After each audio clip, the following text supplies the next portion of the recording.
Today before my day really gets into full swing and have a talk with y'all about sexism and just how it's impacting me. The reason why I'm doing this video is because I've been following somebody on Instagram who is a local artist in New Orleans whose name is Reggie Art on Instagram. And he has very interesting content, very disciplined, very invested. He's been responsible for helping with the restoration of Lincoln Beach.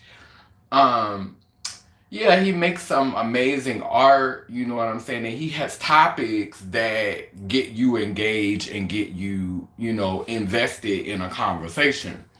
Conversation kind of goes left when names like Latoya Cantrell or what's her name, Sexy Red, Pound Town. Like whenever femininity that is easily scrutinized by the majority comes into the conversation. And so the dynamic that Latoya presents is a woman in power. She's the mayor, you know.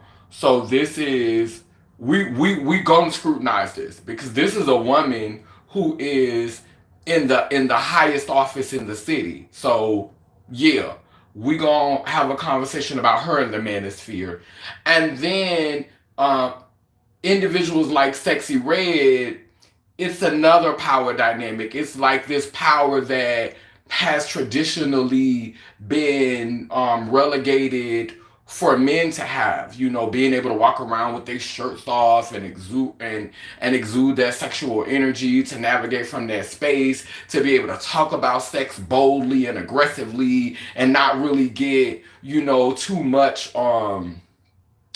backlash from that. And so whenever whenever women who have these, and I don't even want to call it radical because is Sexy Red radical? Is Latoya Cantrell's brand of womanhood or relationship to womanhood really radical? In a patriarchal society, yeah, but in real life, like just as us being human beings, it's over 8 billion variables on this planet. So we could expect to see some of everything.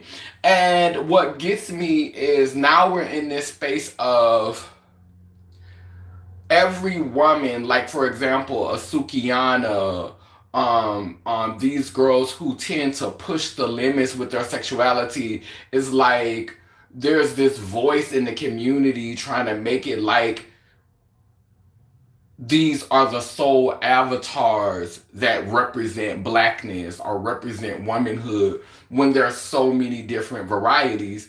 And I think in each season, a different energy is going to kind of like step to the forefront. This is not anything that's abnormal to me or something that I don't understand. I think, in certain decades, you have women were conditioned and groomed to play a certain role in the family dynamic, in society. And that shows up when we look at, those most coveted offices in church and state. When we look at the positions that women have been allowed to play or the roles that women have been allowed to have in this society for the past few hundred years, it makes sense, why now as women, and I don't want to say they're evolving because I think that women have experienced a season of being fully realized before. Like they've went through that before. And I think that things are just now coming full circle. I think that in order for women to get back to that place of realized majesty and sovereignty and self-awareness, there's going to be some stumbles. There's going to be some fumbles. When a baby starts to walk, every time that baby come here, that baby gotta crawl first, even though this is an ancestor that I believe, this is my belief. This is not facts. We can't go, maybe there's some research that backs up what I'm saying, but I do, um, I don't want to just say I believe in reincarnation, but I feel reincarnation is real. I feel reincarnation exists. And each time we are rebirthed or we re enter this dimension, we still have to start off with that crawling process. And so, though I feel like there's been a time where feminine beings who resonate with the construct of womanhood, beings who resonate more with the divine feminine, I feel like there's been a season where those beings have been fully conscious and fully aware and doing things that we couldn't even imagine, in this particular paradigm, because that is not the terrain in which we entered into. We entered into a patriarchal society. We entered into a society where God right now is being worshipped with masculine pronouns, where God is being depicted in the image and likeness of beings who are born with the XY chromosome and identify with those genetics and how that shows up, how that has the potential to show up. But we can go off and say, XY, it could come in a lot of forms. And we're not even much going to talk about the intersex and, all of these possible variables that are capable of manifesting genetic wise, because XY and XY, XX and XY are the variables that we talk about, because we know for a fact that genetically you need those variables to procreate. You know that you're going to be able to procreate with those variables. So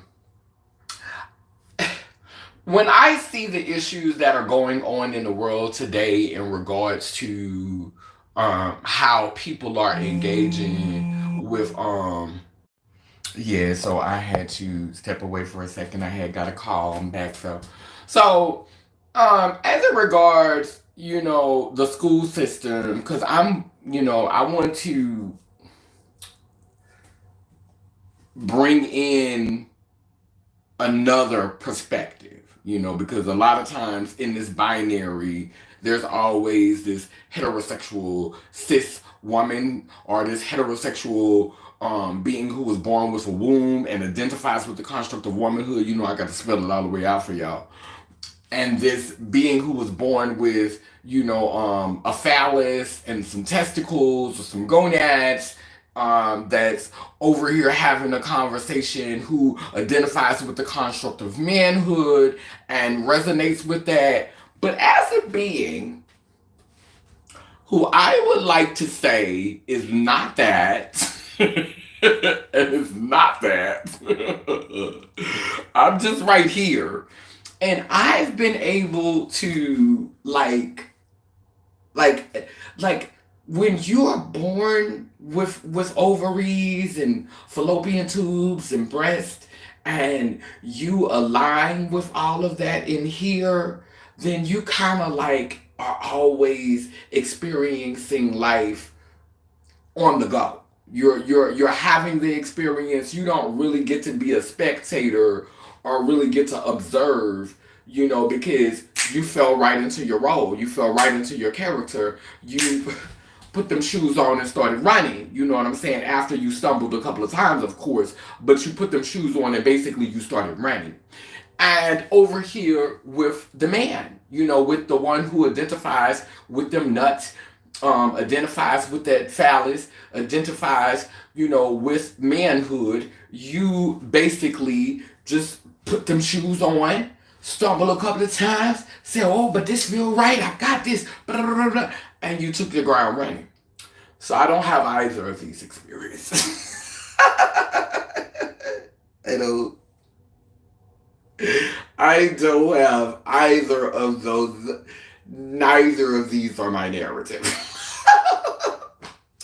So I have been able to look at this whole thing. I've been able to be an observer at some points in this journey, because I did not fit into um, the binary when I came here. I did not have a place for a long time, especially when we started to go through puberty and um, boys started to perform the expectation, of what it meant to have that penis and them balls and what that meant. Like the expectation starts to change when you hit puberty. And certain conversations that are being had over here are really, none of your business if you're not born with ovaries and the fallopian tubes and all that. So when they're talking about cycles and and pregnancy and all of that, you don't have the equipment, so they're not finna talk to you about that. Like that's not a conversation that mothers are typically having with offspring who is not equipped to have certain experiences, right? So at puberty, this happens. They go over here and they go over here. And then there's the ones who don't really fit in either spaces. So I was being rejected from over here because I wasn't masculine enough. I didn't perform the way that I didn't meet the expectations. And so being around me, because I always was getting teased for looking like a girl. So being around me would have brought too many questions. Are these two sleeping together? Are they having sex? What's going on here? And so I started to get alienated from those spaces. And over here, it was, we like you, but you're not us. And don't you ever forget that. It was more of that energy. So it was like, we like you, we'll hold space for you long as you know your place. Because we already are beneath these over here. So as long as you ain't coming over here trying to be our equal or trying to be no competition, then you can sit with us. But understand you're the sidekick. So it was over here was sidekick energy, and over here it was either you're gonna perform at a certain level or you can't sit with us, you can't sit here. And so I think that required a season of developing and cultivating our own middle ground spaces. And so in that season we are able to observe from an outside lens. Now, depending on your spirituality, because you'll always know a tree by the fruit that it bears. If you are really, really wrestling with how the binary plays out, how we uphold certain things, how sexism is, how a lot of male body beings who resonate with the construct of manhood, how they're given a lot of grace when it comes to sexist behavior because they're protectors, they're providers, they're invested in culture and community and family. But that respect that they earn, um, this is the biggest question I have. Like, is the work primarily selfless if in the end you still privilege by being perceived as the superior sex, the superior gender, and ultimately the superior being? And so when we start talking about morals and ethics, when we like whenever that comes into the conversation, because people love, especially amongst us black people, as black indigenous people, we love bringing morals and ethics into the conversation. And so the question that pops up for me, and the question that I'm always asking is, would you be as invested in culture? Would you be as invested in community? Would you be as invested in society? Would you be as invested in showing up the way you show up as a perceivably decent human being if this was a matriarch? Now, that's not what I'm proposing. I don't think that we need a matriarch or a patriarch. I think that a season of matriarchy might be cute. I think a season of it might be cute. A few seasons, if you will. Um, but I'm more interested in a a shared reign of power. That is why I use words like God, goddess, and I named myself Kineen Mafa, which means king, queen, mother, father, because I am trying to, in my mind, conjure, cast, summon this into reality. I'm calling it to me. I'm calling forth an era in which masculine and feminine energy sort of dance, whether and it's not a who's leading, you know. Um, there's multiple dances that happen, and so sometimes he'll lead and sometimes she'll lead, or sometimes femininity will lead and sometimes masculinity will lead. It's a dance. It's not a designated partner who's always gonna lead. It's more of a, and energy has the capacity to really honestly be fluid and interchangeable, and like I don't see it as a fixed thing that has to always have a set starting point or a set ending point. You understand what I'm saying? So um I think it's hard to visualize now because we live in a patriarchal binary society. But as an artist who um, was not able to fit into the binary, I was, even I've had my moments where I was, yes, where I gave you binary. I've had my moments. I've had years, where I was very into the binary and very, and it always felt, I don't want to say it felt forced because I do sit more in my femininity, but the biggest issue for me with the binary um is the language. Like, we focus more on constructs, um and there's not enough conversation about genetics and DNA. I definitely feel like genetic testing should be free. I feel like as we move into a society where we're creating more and more variables and the potential for beings to incarnate here whose biology um, doesn't always align, with the spiritual and the mental aspects of themselves.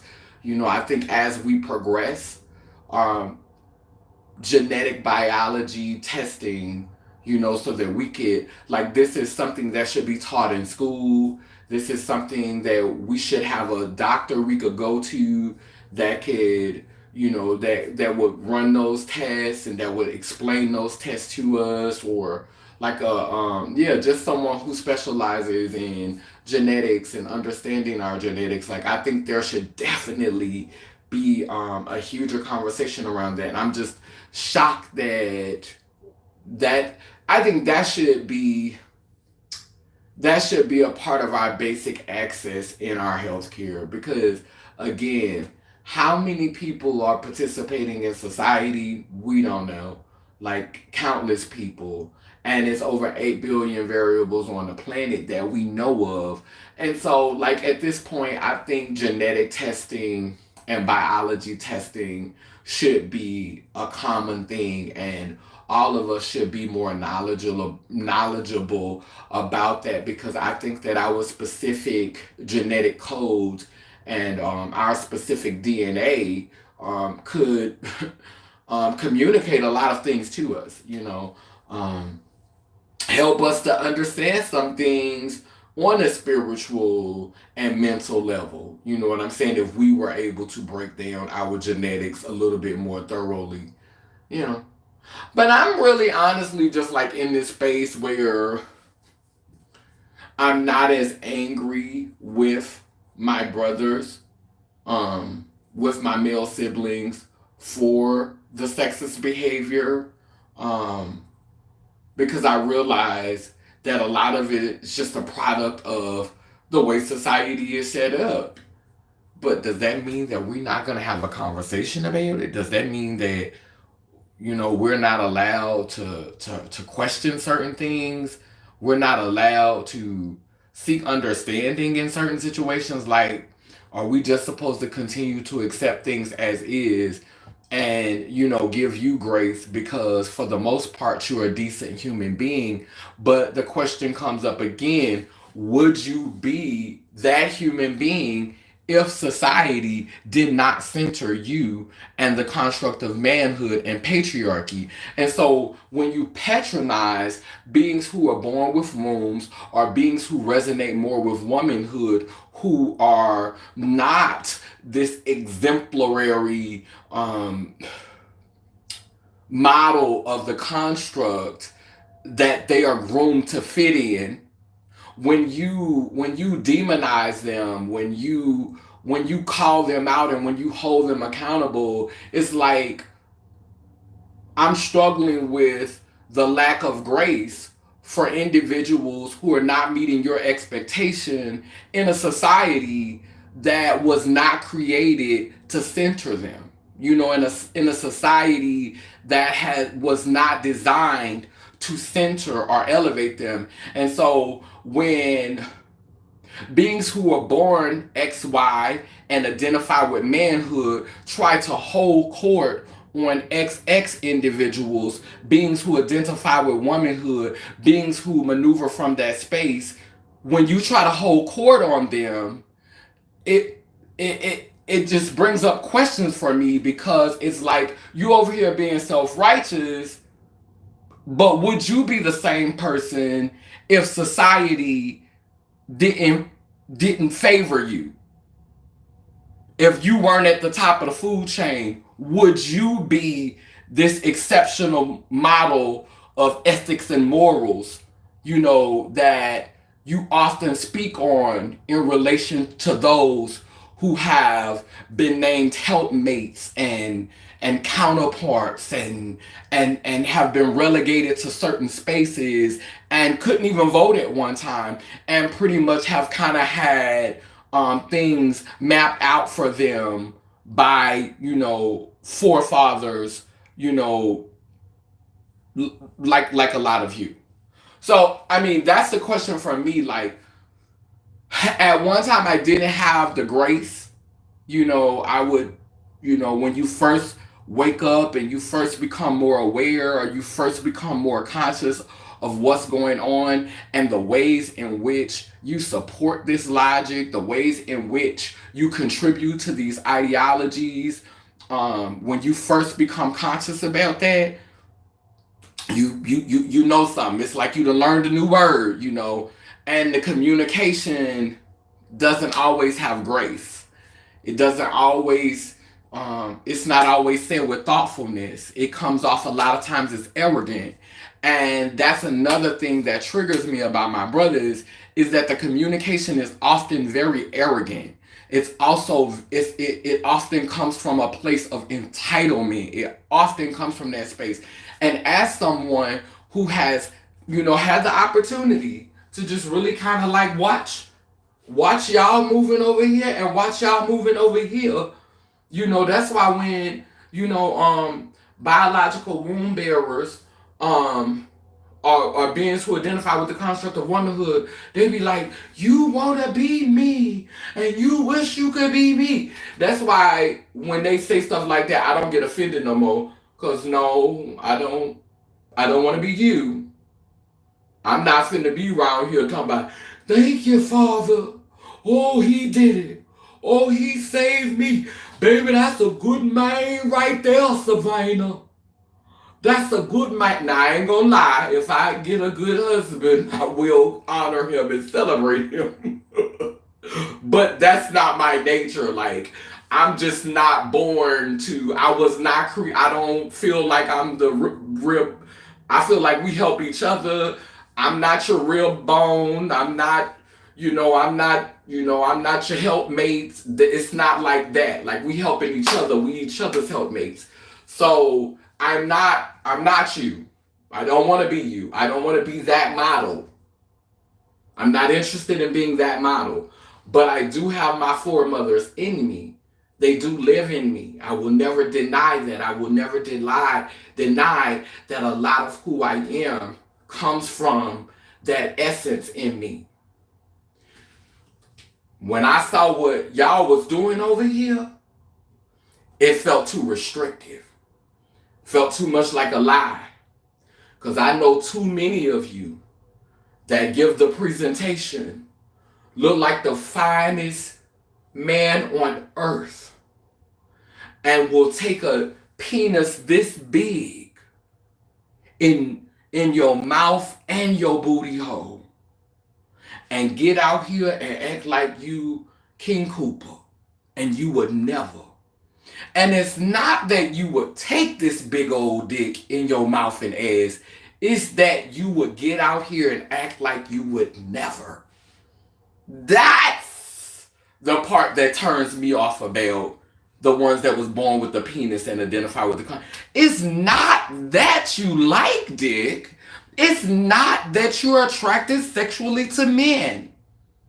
It's that your whole hustle, your whole game, your whole power comes from denying it. All your power is rooted in a lie. So that's why I can't be that. So I can't be this because I'm not finna worship. Thank him, him, Father. Yeah, I love him. I'm his helpmate. I'm his rib. And I'm not finna be over here taking big old dicks and lusting off of niggas and can't admit the shit because I'ma lose all my power. People not gonna respect me because they know I be like this. When the lights go out, they know I'm like that. So the only way I can hold on to my image is if I pretend like I don't never do nothing like that. Or I don't never have those thoughts. Or I don't never have those feelings. Ain't no hoe in me, I'm on man. I couldn't do neither one of the models. They were both flawed. No, bitch, I don't want to be you. No, nigga, I'm not you.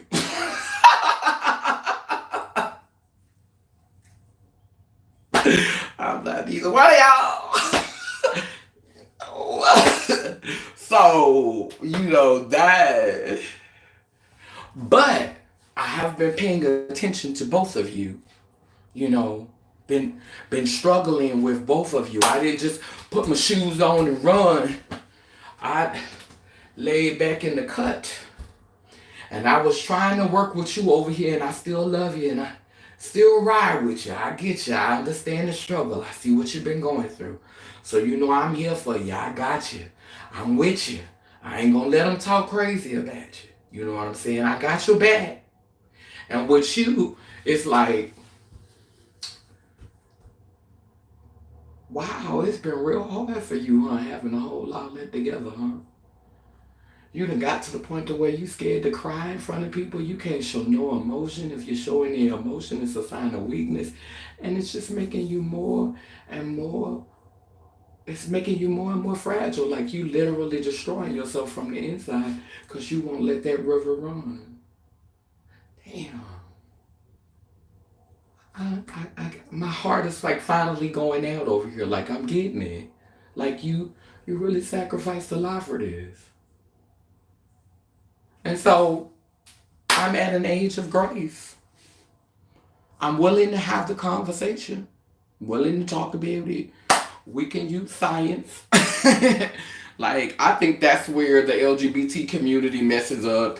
Like, we're trying to whip constructs on people and whip social constructs, but we're not including science. You know, we're not, we know the basics about science, and the basics that we know is, you know, some biological facts, and this is what people use when they try to come against, you know, our beings like us, variables like us. That's what they use. They use basic science. Like, but is science is has just as many variables, and it's so vast. Science is like art. Science is not just absolute. It's science can fluctuate, it can change. Facts can become fiction. Like we've seen it happen. Today's fact is tomorrow's fiction because an evolution happens, a mutation happens. So science is not a concrete absolute. Even it has flexibility, fluidity. And so if we're going to talk about science, let's talk about it. But don't come up here with no basic ABC shit and think I'm just about to rock what you wanted when I know that I have a universe inside of me. Okay. So you want to talk about it, we can. But let's talk about it. And we both, I promise you, we both gonna have to go and do some homework. Not just me. We both gonna go do something. Cause I'm gonna send you back to that book too.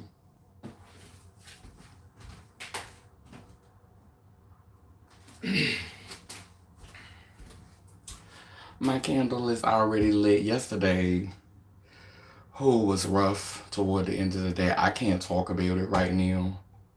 But I'm finna go ahead and get off this live so I can recenter myself because that was a heavy conversation and I got other stuff I got to do today.